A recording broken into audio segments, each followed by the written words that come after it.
Boa noite, é uma alegria estar aqui com vocês, poder compartilhar um pouco da palavra de Deus sobre este tema tão especial para nós, a ressurreição do nosso Senhor e Salvador Jesus Cristo.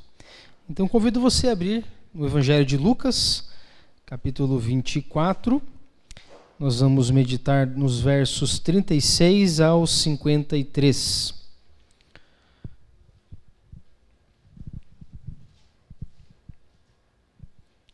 Evangelho de Lucas, capítulo 24, o último capítulo, versos 36 ao 53. Diz assim a palavra do nosso Deus. Enquanto contavam isso, o próprio Jesus apareceu entre eles e lhes disse: paz seja com vocês. Eles se assustaram e ficaram amedrontados, pensando que viam um fantasma. Por que estão perturbados? Perguntou ele. Por que seu coração está cheio de dúvida? Vejam minhas mãos e meus pés, sou eu mesmo. Toquem-me e vejam que não sou um fantasma, pois fantasmas não têm carne nem ossos, e como veem, eu tenho. Enquanto falava, mostrou-lhes as mãos e os pés. Eles continuaram sem acreditar, cheios de alegria e espanto. Então Jesus perguntou: vocês têm aqui alguma coisa para comer? Eles lhe deram um pedaço de peixe assado e ele comeu diante de todos. Em seguida disse: enquanto ainda estava com vocês, eu lhes falei que devia se cumprir tudo o que a lei de Moisés, os profetas e os salmos diziam a meu respeito. Então ele lhes abriu a mente para que entendessem as Escrituras e disse: sim, está escrito que o Cristo haveria de sofrer, morrer e ressuscitar no terceiro dia, e que a mensagem de arrependimento para o perdão dos pecados seria proclamada com a autoridade de seu nome a todas as nações, começando por Jerusalém. Vocês são testemunhas dessas coisas. Agora envio a vocês a promessa de meu Pai, mas fiquem na cidade até que sejam revestidos do poder do céu. Depois Jesus os levou a Betânia e, levantando as mãos para o céu, os abençoou. Enquanto ainda os abençoava, deixou-os e foi elevado ao céu. Então eles o adoraram e voltaram para Jerusalém cheios de grande alegria, e estavam sempre no templo louvando a Deus. A mensagem da ressurreição, ela é central ao cristianismo. O nosso símbolo, se assim podemos dizer, é a cruz. Mas como bem foi colocado no início deste culto, é a cruz vazia. Porque Cristo sim morreu pelos nossos pecados. Sim, ele recebeu a ira de Deus, que era devida, que nós merecíamos, que nós tínhamos que ter recebido. Ele recebeu em nosso lugar. Ele pagou o preço naquela cruz. Ele foi sepultado. Mas ao terceiro dia ele ressuscitou. E a ressurreição, ela é tão central que sem ela todo o restante se perde, porque a ressurreição nos dá a garantia de que o Pai aceitou o sacrifício de seu Filho e que de fato Cristo venceu a morte, e que se ele venceu a morte, nós que cremos nele vencemos também. No entanto, a mensagem da ressurreição sempre provocou reação contrária por parte dos incrédulos, e isso não é de hoje. Já no início do cristianismo, quando os apóstolos passaram a pregar e o centro da pregação apostólica era o sofrimento, a morte e a ressurreição de Cristo, já no início alguns surgiram dizendo que isso era uma impossibilidade. Se você já leu 1 Coríntios 15, o apóstolo Paulo ali vai argumentar justamente contra algumas pessoas que diziam que não havia esse negócio de ressurreição de mortos. Por que eles argumentavam isso? Porque para a filosofia grega, e era o mundo da época, ressurreição do corpo não fazia sentido, porque para os gregos o corpo era ruim, o corpo era mau, não tinha nada de bom ou positivo no corpo, na carne. A salvação consistia em se libertar do corpo por uma vida espiritual da alma. E aí, quando diziam que, primeiro, para eles, o fato do Deus homem morrer já era um escândalo, né? Mas que ele ressuscitou em corpo, eles perguntavam assim, mas qual é o sentido de ressuscitar em corpo? O corpo é ruim, nós temos que nos livrar do corpo. Então, para a mentalidade greco-romana, a ressurreição era um absurdo. E eles então criticaram e foram contra os cristãos nesse sentido. E ao longo das eras, essa mensagem foi sendo mais ou menos aceita, até que chegou ali no século XVII, mais especialmente no século XVIII, e muitos passaram a desacreditar da ressurreição por causa da sua sobrenaturalidade. Não, como assim ressuscitar dos mortos?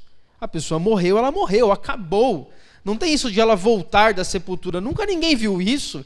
Isso é impossível. Isso é uma coisa que vocês estão inventando, dizendo, mas nós não acreditamos nisso porque a ciência diz que uma vez que a pessoa morreu, que os seus órgãos pararam, que o seu coração parou de bater, ela está morta e não tem como voltar à vida, não tem como ela receber vida novamente. Então, de todos os lados, em todas as eras, a mensagem cristã da ressurreição, ela foi atacada. No entanto, nós cremos na historicidade da ressurreição corpórea do nosso Senhor e Salvador Jesus Cristo. Além disso, para nós, cristãos, mais do que um fato histórico, mais do que dizer que há aproximadamente 2000 anos Jesus ressuscitou da sepultura, mais do que um fato histórico, nós cremos que a ressurreição de Cristo ela tem efeito em nós hoje. Por isso que nos reunimos, por isso que cantamos, por isso que oramos, por isso que lemos a sua palavra, por isso que caminhamos na sua verdade, porque nós cremos que o que aconteceu há 2000 anos atrás, com o Filho de Deus sofrendo, morrendo e ressuscitando, impacta a nossa vida no tempo presente e exige de cada pessoa que ouve essa mensagem uma resposta. Por isso eu queria olhar para esse texto e tentar entender como nós devemos responder à mensagem da ressurreição do Senhor Jesus Cristo. Como nós devemos responder à mensagem da ressurreição de Cristo. E eu quero olhar para esse texto em 3 partes para facilitar a nossa caminhada pelo texto. Primeiro nós vamos ver que Jesus apareceu aos seus discípulos e vamos ver quais foram os efeitos dessa aparição, o que Jesus pediu dos seus discípulos nesse primeiro momento. A segunda parte nós vamos ver Jesus explicando as Escrituras para os seus discípulos e o que ele pede deles então nesse momento.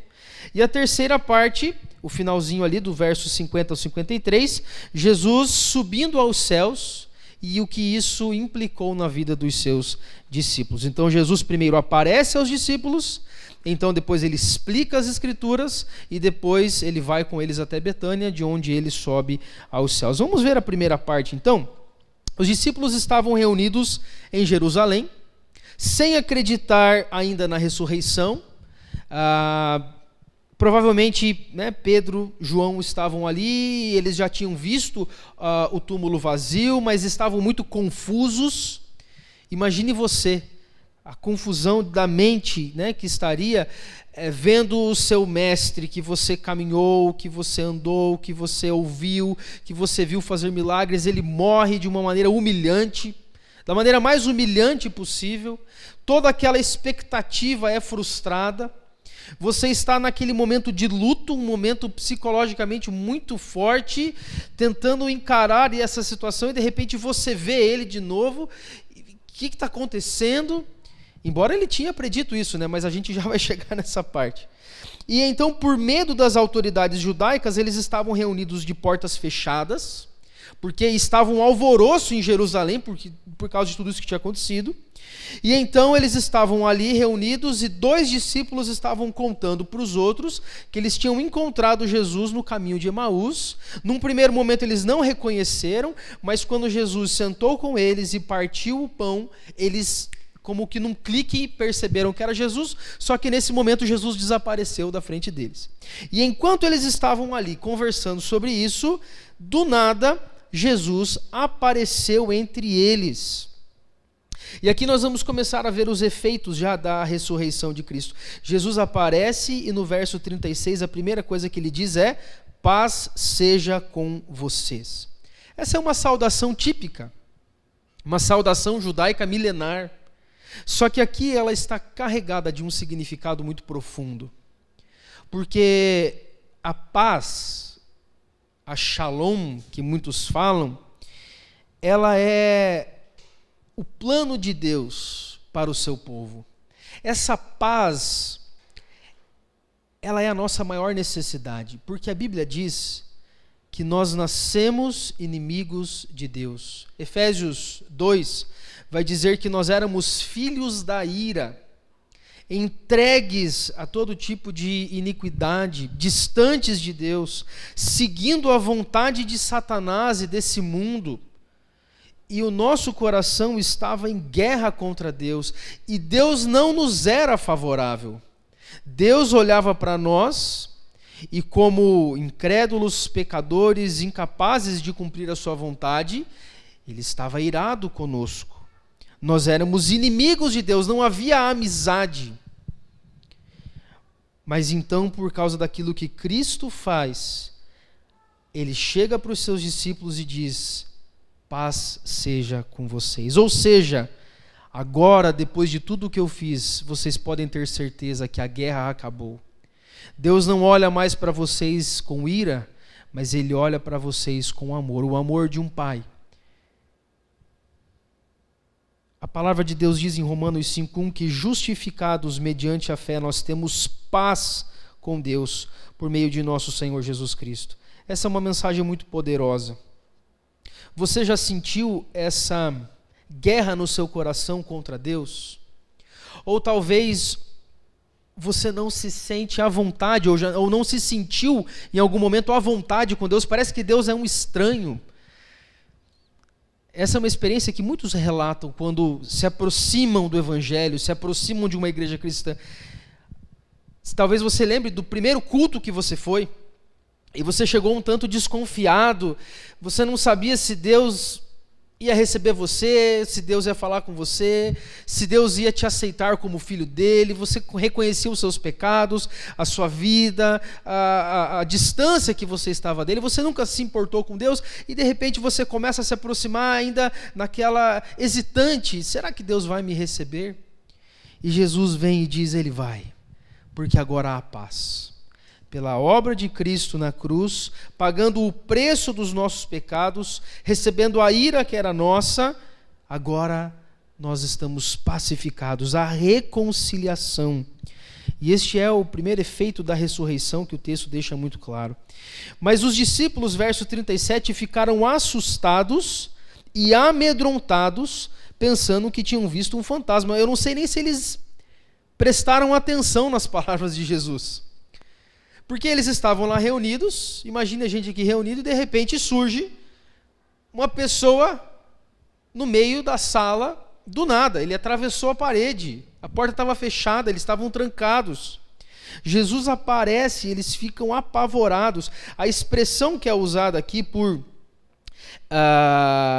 assustados e amedrontados, ela traz a ideia de realmente susto, espanto e um pavor profundo. Eles estavam confusos e agora assustados, espantados e cheios de medo no coração. Inclusive o texto vai dizer que eles pensaram que era um fantasma, e a gente já vai falar um pouquinho mais sobre isso. Essa não foi a melhor reação num sentido, mas por outro lado, é uma reação também apropriada. Se você vê uma coisa incrível e maravilhosa, é normal que você fique admirado, espantado, assustado. Você vê algo tão incrível, tão impressionante, que aquilo mexe com o seu coração. Não sei se você já viu algum fenômeno na natureza que te deixou com a boca aberta. De repente um temporal, ou você foi visitar um lugar, no Paraná tem as cataratas do Iguaçu, em várias regiões do Brasil tem os seus, né? Eu falo do Paraná porque eu sou do Paraná, então é o que me veio primeiro na cabeça. Mas você está diante daquela maravilha da natureza tão imponente e você fica meio espantado. Será que eu chego perto? Será que eu me afasto? Será que eu posso encostar aqui? Será que eu posso andar um pouco mais para frente? E você não sabe se olha, se você vai para trás, se você tira foto, o que você faz. Eles estavam nesse espanto. E de certa maneira essa é uma reação apropriada quando estamos diante de Deus.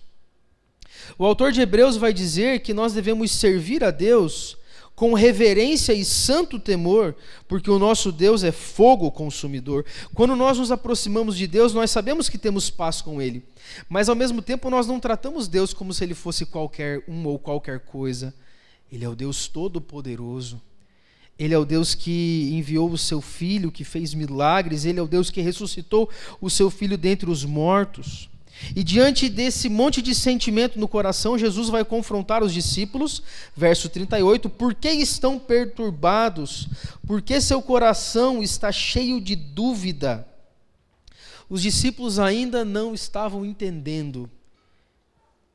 E quando eu leio os evangelhos,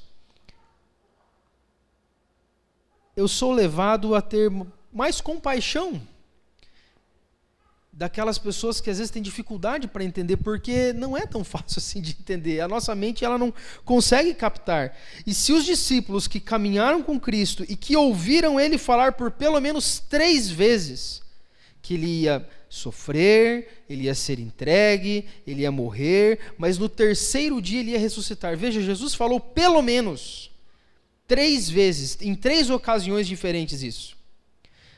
Se você quiser anotar aí, aqueles que gostam, Marcos 8, 31 a 33, logo depois que Pedro faz aquela afirmação, tu és o Cristo, filho do Deus vivo, Jesus vai dizer, olha, eu vou preparar vocês. Começaram a preparar, porque eles estavam lá no norte, começando a caminhada para Jerusalém. Então Jesus começa a preparar eles. Passa um pouco, Marcos 9, 30 a 32, Jesus fala uma segunda vez, eu vou morrer, mas eu vou ressuscitar. E lá em Marcos 10, 32 a 34, Jesus fala uma terceira vez, eu vou morrer, mas eu vou ressuscitar ao 3º dia. Jesus deu todo o plano, entregou para eles, mas por algum motivo, eles não entenderam, eles não creram, e por isso que eles estão espantados, e por isso Jesus está confrontando eles. Então, num sentido, nós temos um pouco de compaixão com essa demora, mas por outro, Jesus está cobrando deles um posicionamento de fé. E Jesus vai dizer, vejam as minhas mãos e os meus pés, sou eu mesmo. Toquem-me e vejam que não sou um fantasma, pois fantasmas não têm carne nem ossos, e como veem, eu tenho. Jesus mostra. E eles, verso 41, continuam sem acreditar, cheios de alegria e espanto. Agora o texto fala de alegria. Alegria porque eles começam a perceber, a ficha começa a cair, que eles estão diante do Mestre. E como é bom estar de novo com o Mestre. O coração se sente aquecido novamente. Quanta coisa podemos viver juntos. Mas eles ainda estão espantados. E aí é curioso que Jesus vai pedir alguma coisa para comer. Por que é que no meio dessa situação, Jesus vai pedir alguma coisa para comer? Parece uma coisa bastante inconveniente.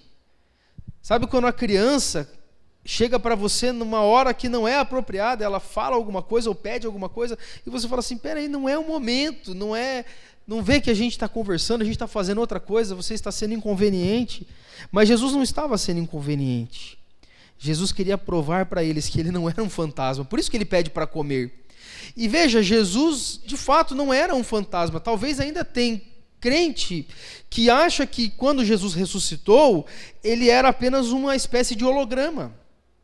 Não, Jesus tinha carne e osso. Jesus tocava nas coisas, Jesus podia comer um pão com um peixe assado. Nessa primeira parte, nós vimos aqui que Jesus impetra uma paz sobre eles, essa paz que ele garante, que os discípulos ficam assustados e amedrontados, Jesus questiona a falta de fé, confronta a incredulidade, eles agora com um misto de alegria e espanto. O que Jesus está pedindo deles nesse primeiro momento? Jesus está pedindo que eles respondam à mensagem da ressurreição com fé. E o que é fé? Eu gosto de entender fé como a soma de 3 elementos: conhecimento, assentimento e confiança. Veja, a fé cristã não é um salto no escuro. A fé cristã, ela é baseada num fato histórico ou em fatos históricos. A fé, primeiro, ela precisa de conhecimento. Paulo vai falar sobre isso em Romanos. Como eles vão crer se eles não ouvirem que Jesus morreu e ressuscitou? Então é necessário conhecer a verdade, conhecer o Evangelho. Em segundo lugar, é necessário concordar. Ok, eu concordo. Jesus morreu e Jesus ressuscitou. Eu estou bem com isso. Isso é tranquilo para mim, eu acredito nisso. Mas veja, até esse ponto, os demônios vão com a gente também. Tiago fala, você crê? Ok, muito bem, até os demônios creem. Só que a diferença é que eles tremem, porque eles sabem diante de quem eles estão. E a terceira parte, né, o terceiro elemento daqui da fé, que é o principal, é a confiança. Aqui está a diferença do cristão e dos demônios. Os demônios sabem o que aconteceu. Os demônios não têm dúvida de que Jesus morreu e ressuscitou, mas eles não confiam nele como seu Salvador. Nós confiamos. Nós confiamos que o que Cristo fez, ele fez por nós. Que o que Cristo fez foi suficiente. Que o que Cristo fez, de fato, apaga o nosso pecado ou lança o nosso pecado no mar do esquecimento. Paga a dívida de uma vez por todas. Todo aquele que confia e crê nessa mensagem tem o perdão dos seus pecados. Romanos 10, 9 e 10 diz assim: se com a tua boca confessares Jesus como Senhor e em teu coração creres que Deus o ressuscitou dentre os mortos, serás salvo, porque com o coração se crê para a justiça e com a boca se confessa a respeito da salvação. O Senhor pede de nós fé nessa mensagem.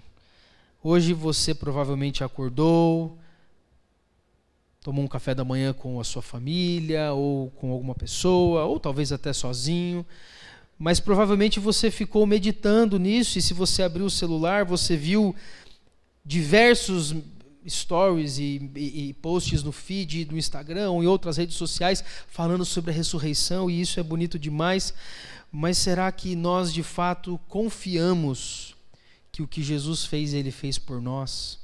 Nós confiamos que o que Jesus fez é suficiente.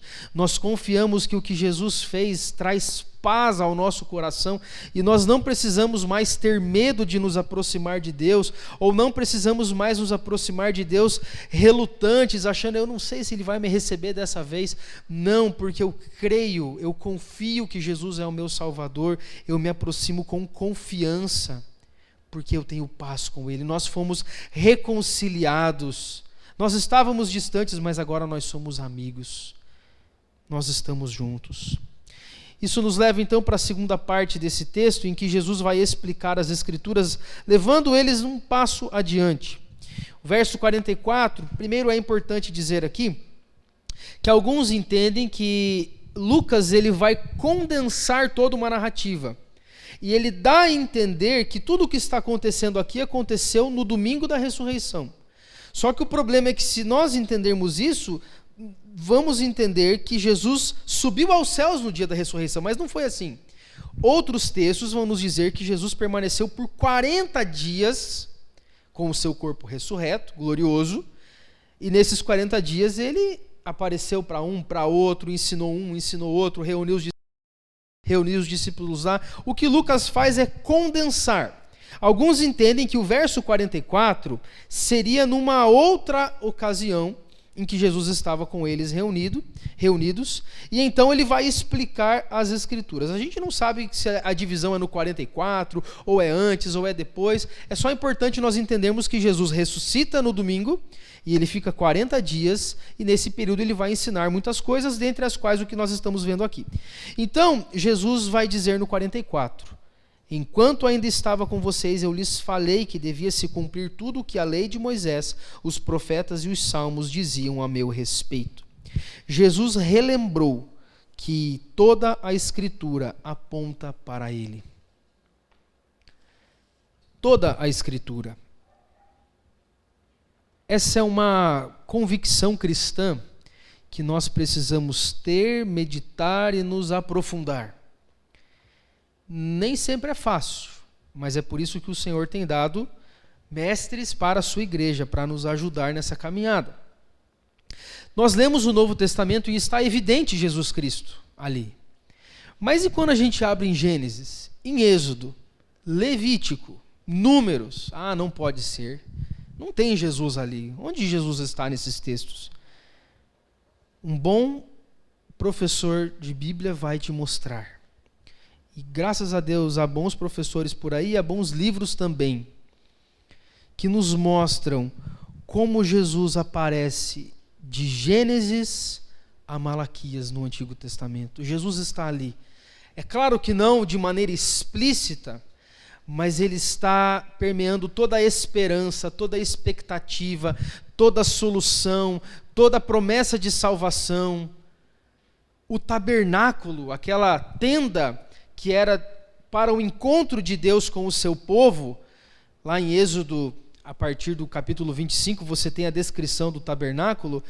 Cada um daqueles elementos anuncia Cristo de uma forma diferente. Só para dar um exemplo. Os pães da proposição, 12 pães que tinham que ficar ali e que simbolizavam uma refeição de comunhão. Comunhão porque agora há paz, não há mais inimizade, nós somos chamados à mesa. Opa, mesa? Jesus falou alguma coisa de mesa antes de ser crucificado. Ele juntou os discípulos e partiu o pão e entregou o pão para eles, dizendo que aquilo era o corpo dele e que selava uma comunhão com Deus o Pai. Ou então o candelabro, um objeto de ouro em forma de uma árvore com várias lâmpadas que deviam ficar continuamente acesas. Jesus é chamado de a luz do mundo. Aquele candelabro, ele era um símbolo daquilo que Cristo ia mostrar para nós depois. A luz que brilha, que ilumina, que dissipa as trevas, dissipa a escuridão. Mais um elemento ali, ainda no lugar santo, o altar do incenso. O sacerdote tinha que, algumas vezes por dia, colocar uma brasa naquele altar que ficava diante do véu, que separava o lugar santo do Santo dos Santos, e ali então aquele incenso subia como uma fumaça. E o texto vai dizer que essa fumaça eram as orações do povo. O sacerdote, como mediador, oferecia orações a Deus e a fumaça simbolizava que Deus estava recebendo essas orações. Cristo é o nosso intercessor, é quem intercede por nós à direita de Deus o Pai, e nós temos garantia de que a sua intercessão é ouvida. Há só alguns exemplos, mas Jesus então vai gastar tempo aqui explicando para eles que desde Moisés aos profetas e aos salmos, as três partes da Bíblia hebraica. A Bíblia hebraica ela é dividida em 3 partes, e às vezes elas são chamadas de a lei de Moisés, os profetas e os salmos. Diz que tudo dizia a seu respeito, tudo estava lá. Era só ler com atenção. Inclusive Jesus fala isso certa vez com os mestres da lei, João 5,39, examinais as escrituras porque julgais ter nelas a vida eterna, e são elas mesmas que testificam de mim. Jesus estava mostrando para eles o seguinte: olha, vocês leem tanto a escritura, porque vocês acreditam que a escritura vai dar para vocês a vida eterna, mas como é que vocês leem as escrituras e não chegam em mim? Como é que vocês leem as Escrituras e não estão vendo que tudo o que está acontecendo é o cumprimento das Escrituras? Por causa da incredulidade do coração de vocês. Mas nós precisamos ler a Escritura com esse óculos, com essa lente. Cristo é a lente pela qual nós lemos as Escrituras. Ele é o cumprimento de todas as expectativas, promessas e esperanças do Antigo Testamento. E aí no verso 45 vai dizer que Jesus abriu a mente deles para entenderem as Escrituras. Aqui está um ponto-chave. Por causa do pecado é que nós não conseguimos compreender. Por causa do pecado é que nós não conseguimos encontrar Cristo na Escritura. Nós precisamos da íntima iluminação do Espírito Santo. O que Jesus está proporcionando para eles agora, em virtude da sua ressurreição, do seu poder, como o Senhor de toda a criação. Paulo vai dizer em 1 Coríntios 2,14 que o homem natural não aceita as coisas do Espírito de Deus porque eles são loucura, e não pode entendê-las porque elas se discernem espiritualmente. E é por isso que nós temos aqui uma boa dica antes de ler a Bíblia, antes de ouvir uma pregação. Ore com humildade e peça entendimento ao Senhor. Não trate a Bíblia como um livro técnico, teológico, embora ele também possa ser enquadrado nesse aspecto. É muito mais do que um livro teológico. É muito mais do que um livro que nos traz informações teológicas. É um livro que nos traz verdades eternas. É um livro que é a palavra de Deus para nós, mas ele só será isso na nossa vida se o Espírito Santo abrir a nossa mente para nós entendermos. Por isso, ore toda vez que você for ler a Bíblia. Tem um dito de Lutero, que não se sabe se é dele mesmo, é daquelas frases atribuídas, em que ele dizia algo mais ou menos assim: eu orei a Deus e pedi que ele não me enviasse anjos, ele não me desse visões, porque eu estou satisfeito com a possibilidade de interpretar as Escrituras, que me revelam tudo aquilo que eu preciso saber, tanto para essa vida como para a vida que há de vir. Ou seja, se o Espírito Santo abrir a nossa mente para nós lermos a Escritura e enxergarmos Cristo nela e a suficiência de Cristo nela, nós estamos satisfeitos. E é por isso que você tem que orar antes de falar de Jesus para alguém. É por isso que você tem que orar por aqueles que você está evangelizando, está falando, está testemunhando, para que o Espírito Santo abra também o coração deles. Às vezes você está falando com um parente seu, ou com alguém do seu trabalho, ou alguém da sua vizinhança, e você fica chateado, essa pessoa não me entende. Eu já expliquei 1, 2, 3 vezes, e a pessoa parece que tem o coração de pedra, ou a mente de pedra. O que está acontecendo? Continue orando e pedindo que o Espírito Santo abra o entendimento dessa pessoa, porque um dia você só veio a crer porque o Espírito abriu a sua mente.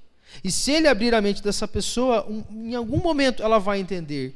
E saiba que pode ser que não seja com você, porque um semeia, o outro rega e o outro colhe. De repente, você está semeando as primeiras sementes que o Espírito Santo vai usar para que, às vezes daqui 10, 20, 30, 40 anos, não sei. Mas nós devemos fazer a nossa parte. Testemunhar e orar para que o Espírito abra o coração. E dali em diante, então, verso 46, Jesus vai explicar que a Escritura afirma que Cristo deveria sofrer, morrer e ressuscitar, algo que ele já tinha falado para eles, e que a mensagem de arrependimento para o perdão dos pecados seria proclamada com a autoridade de seu nome a todas as nações, começando por Jerusalém. Aqui começa um plano de expansão. No Antigo Testamento, qual era a missão de Israel? A missão de Israel no Antigo Testamento era ser um luzeiro para que as pessoas viessem a Israel e aprendessem a mensagem de salvação em Israel. O templo estava em Israel, os sacerdotes estavam em Israel, os sacrifícios só podiam ser feitos em Israel. Mas a partir de Cristo e da sua ressurreição, agora ele fala, essa mensagem ela tem que se espalhar. Se no Antigo Testamento é venham e vejam, no Novo Testamento é ide e pregai o evangelho a toda criatura. Se espalhem Jerusalém, Judeia, Samaria e confins da terra. Jesus está mostrando que tudo isso estava escrito, tudo isso estava registrado na Escritura, que o Messias teria que sofrer, morrer e ressuscitar, e que a partir disso a mensagem de arrependimento para perdão de pecados seria proclamada a todas as nações ou todos os povos, e os apóstolos teriam uma parte fundamental nisso, e Jesus vai dizer para eles no verso 48, vocês são testemunhas dessas coisas. E os apóstolos foram testemunhas ao ponto de dar a vida por isso. Se você não sabe, todos os apóstolos foram perseguidos, e com exceção de João, todos sofreram uma morte terrível. João, porque a notícia que nós temos é que ele foi exilado na ilha de Patmos e morreu lá. Os demais ou foi cerrado ao meio, ou decapitado, ou crucificado de ponta cabeça. Cada um foi morto de um jeito diferente. E por que eles morriam dessa forma? Devido ao ódio daqueles que perseguiam o evangelho, mas também devido à firmeza da fé, a ponto de dar testemunho da ressurreição de Cristo, mesmo que isso implicasse em perder a própria vida. E é daí que o termo mártir, que num princípio significava apenas uma testemunha, ganhou o significado de alguém que morre por sua fé. Quando nós falamos de mártir, nós pensamos em alguém que morre por sua fé. Mas no início, mártir não significava isso, significava apenas alguém que dá testemunho. Por exemplo, nós temos um tribunal e eu quero chamar uma testemunha de defesa. Esse é o mártir da defesa. Só que a partir dessa perseguição e morte, mártir se tornou uma expressão para falar daqueles que testemunhavam a ponto de dar a sua vida. E foi para isso que Jesus chamou os apóstolos. E no verso 49 ele vai fazer uma promessa, que eles devem ficar na cidade até que sejam revestidos do poder do céu. O Senhor daria para eles um poder sobrenatural, para que eles pudessem cumprir essa missão de testemunharem de Cristo a todas as nações. O que de fato aconteceu 10 dias depois da sua ascensão. O dia de Pentecostes. Pentecostes é 50 dias depois da Páscoa. Se Jesus ficou 40 dias com os discípulos, ele vai subir ao céu ali pelo dia 40, o Pentecostes é 10 dias depois. E ali no dia de Pentecostes, o Espírito Santo é derramado com poder, capacitando-os para testemunhar de Cristo a todas as nações. Qual é o desafio? Obrigado. Qual é o desafio que fica para nós nessa segunda parte? Jesus quer que nós respondamos à mensagem da ressurreição prontos para testemunhar a todas as pessoas, prontos para proclamar arrependimento para a remissão de pecados a todas as nações. Isso no poder do Espírito Santo. A igreja jamais pode ser um fim em si mesma. A igreja tem a sua estrutura, a igreja tem as suas programações. Nós estamos aqui reunidos para comunhão, adoração, edificação. Mas a igreja existe por uma missão. E essa missão deve ser cumprida todos os dias da nossa vida, no ambiente onde o Senhor nos colocou, no contexto onde o Senhor nos colocou. Essa é a resposta que Jesus quer. Ele não quer apenas que no dia da Páscoa nós cantemos que Ele ressuscitou. Ele quer que nós proclamemos essa mensagem todos os dias para as pessoas à nossa volta, até que essa mensagem chegue aos lugares mais distantes da terra e a todos os povos e a todas as pessoas. Nós temos que responder essa mensagem testemunhando, proclamando perdão de pecados mediante o arrependimento. Veja, não é só dizer assim, estou cuidando aqui um pouco com a formulação. Tem aquele evangelismo, eu já fiz muito disso, tá? A gente ia para uma outra cidade e fazia uma faixa, um cartaz, escrito Jesus ama você, ou Jesus te ama. E a gente então falava sobre o amor de Jesus. Veja, isso não é errado. Mas muitas vezes isso podia levar as pessoas que estavam passando a uma compreensão limitada do Evangelho. Porque de fato Jesus ama e Jesus salva. Só que nós fomos chamados para proclamar uma mensagem de arrependimento para o perdão dos pecados. E é isso que muitas vezes falta no evangelismo moderno. Chamar as pessoas ao arrependimento, chamar as pessoas a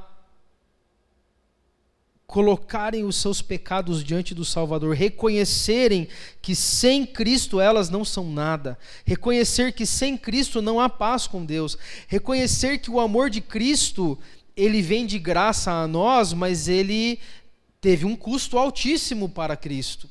E a pessoa precisa reconhecer a sua condição pecaminosa e precisa confessar os seus pecados. Ela precisa de arrependimento, que é uma mudança total na sua mente e no seu coração, para que ela possa então desfrutar deste perdão.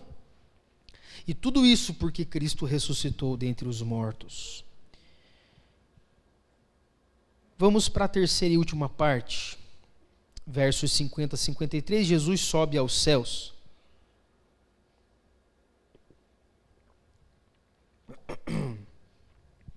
Lucas, ele conclui o evangelho no mesmo lugar onde ele iniciará o livro de Atos. Lucas é o autor do evangelho de Lucas e do livro de Atos. No evangelho ele termina com a ascensão de Cristo. O livro de Atos começa com a ascensão de Cristo. O verso 50 vai dizer que depois de falar essas coisas, Jesus os levou para Betânia. Betânia era uma aldeia que ficava no lado oriental do Monte das Oliveiras, pertinho de Jerusalém. Jesus vai levar eles para lá.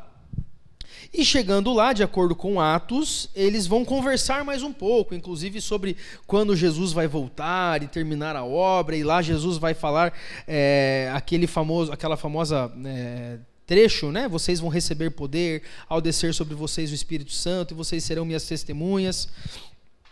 E lá então ele vai subir aos céus, mas vamos observar aqui alguns detalhes. O verso 50 diz que quando eles estavam lá reunidos, e aqui tudo indica que era Jesus e os 11, Jesus levantou as mãos para o céu e os abençoou. Isso aqui não foi apenas um voto de felicidade. Você já falou para alguém, Deus te abençoe? A gente fala, né? E deve falar. Na igreja, a gente está se despedindo. Meu irmão, tenha uma boa semana, que Deus abençoe você. Isso é um voto de felicidade, de bem-aventurança, um voto de que a pessoa possa ser cuidada por Deus e tudo mais. Não foi isso que Jesus fez. Quando Jesus levanta as mãos e abençoa, ele de fato abençoa. Ele de fato concede aquilo que a expressão significa: o bem-estar, a paz e o poder do Espírito Santo. Jesus abençoou aqueles discípulos, assim como Jesus nos abençoa hoje. Nós temos que crer que quando nos reunimos diante da palavra, em fé, o Espírito Santo está presente conosco e Deus nos abençoa. Nós somos abençoados por Deus, não por aquilo que nós fazemos, não pelo nosso desempenho, não pela nossa fidelidade, mas pela sua graça, porque nós cremos. E então no verso 51, enquanto ele ainda os abençoava, ele foi elevado ao céu. O texto de Atos diz que Jesus começou a subir, e os discípulos olhando para cima, e de repente as nuvens começaram a encobrir Jesus, e eu imagino o coração deles: de novo não, o Senhor está se afastando de nós vamos perdê-lo novamente. Mas não é bem isso. Então os anjos aparecem e dizem: varões galileus, por que vocês estão olhando? Da mesma maneira que vocês estão vendo Jesus subir, ele vai voltar. Agora voltem e façam a missão que ele deixou para vocês. Talvez você já tenha se perguntado por que Jesus Cristo subiu aos céus. Não seria melhor se ele tivesse ficado? Quão maravilhoso seria milagre todo dia, pregação poderosa, a multidão se reunindo. Ele ia ter tempo para explicar algumas coisas melhor para os discípulos. Mas veja, o plano era esse. E a Escritura vai dizer, nós não teremos tempo de abordar isso, mas só para mencionar, a Escritura vai dizer que Jesus Cristo subiu para preencher todas as coisas, para se assentar no trono de majestade e glória à direita do Pai, para que a sua presença se espalhasse por toda a terra pelo Espírito Santo, de maneira que Jesus hoje pode se fazer presente em todas as igrejas que verdadeiramente o adoram ao redor do mundo ao mesmo tempo, porque ele disse: se eu não for, o Espírito Santo não virá da maneira como devia vir. Então, como Jesus sobe aos céus, ele envia com o Pai o Espírito Santo, e a presença do Espírito permeia todas as comunidades de fé do mundo todo. Além disso, Jesus sobe aos céus para ser o nosso intercessor à direita de Deus e para nos sustentar em intercessão. E aqui eu vou só fazer um parênteses.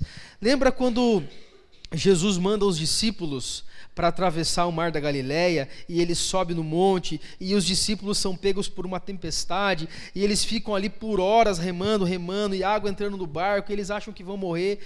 tudo indica naquele texto que Jesus sobe ao monte e intercede por eles para que eles não fossem destruídos pela tempestade.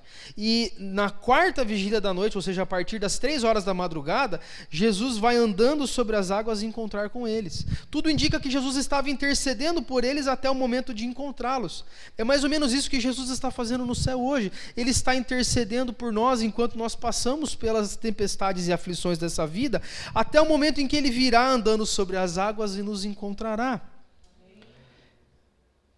E nós então estamos aguardando o momento do seu retorno glorioso, quando ele voltará, não mais como servo sofredor, não mais como o cordeiro apenas, mas como o leão, o rei triunfante em majestade e glória. E por isso, por toda essa compreensão, os discípulos não vão ficar tristes, mas eles vão adorar a Jesus, porque Jesus é digno de adoração. Verso 52, então eles o adoraram e voltaram para Jerusalém cheios de grande alegria. Olha as expressões que o autor vai usar. Cheios de grande alegria. Eles estavam exultando, eles estavam pulando de alegria. Ao invés de chorar e lamentar a perda, entre aspas, do mestre, eles celebraram porque eles sabiam que eles não tinham perdido. Pelo contrário, eles tinham ganhado. A promessa do poder do Espírito, a presença de Jesus com ele, o poder que seria derramado para testemunhar as nações, o retorno glorioso de Jesus quando o plano fosse consumado. E então vai dizer que eles estavam sempre no templo, louvando a Deus. O louvor, a adoração se tornou um estilo de vida daquela comunidade. E nós vemos isso, por exemplo, lá em Atos 2, 42 em diante, quando diz que depois do batismo das 3.000 pessoas, no sermão, após o sermão de Pedro, no dia de Pentecostes, aquela primeira comunidade vivia na doutrina dos apóstolos, na comunhão, no partir do pão, nas orações. Todos os dias eles se encontravam nas casas, no templo, onde desse para se encontrar, eles se encontravam para conversar, para testemunhar, para louvar, para orar. Era um estilo de vida de adoração. E eu penso que essa é a terceira resposta que nós devemos dar ao nosso Senhor diante da mensagem da ressurreição: louvor constante, no culto e na vida. Porque a vida cristã é adoração, não pode ser diferente.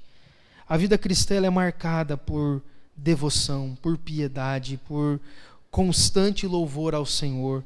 Paulo vai dizer em Romanos 12, verso 1, rogo-vos, pois, irmãos, pelas misericórdias de Deus, que apresenteis o vosso corpo por sacrifício vivo, santo e agradável a Deus, que é o vosso culto racional. Ou seja, oferecer tudo que nós somos e tudo que nós temos dia a dia ao Senhor, que sofreu, morreu por nós, mas ressuscitou para nos dar a paz com Deus.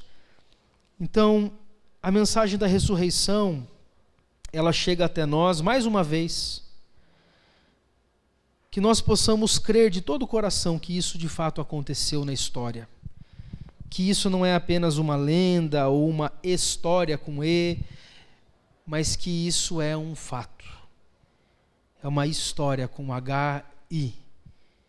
É um fato que aconteceu há cerca de 2.000 anos atrás, mas que mais do que um fato, a ressurreição de Cristo produz em nós os efeitos pretendidos. A paz com Deus, a admiração, o entendimento da Escritura, o poder para testemunhar a todos os povos, a alegria e o louvor por saber que o nosso Senhor subiu aos céus, mas Ele voltará. Que nós possamos então crer, confiar de todo o coração nessa mensagem, que nós possamos testemunhar e que nós possamos louvar, adorar o Senhor todos os dias da nossa vida. Convido você a baixar sua cabeça, fechar os olhos para nós orarmos.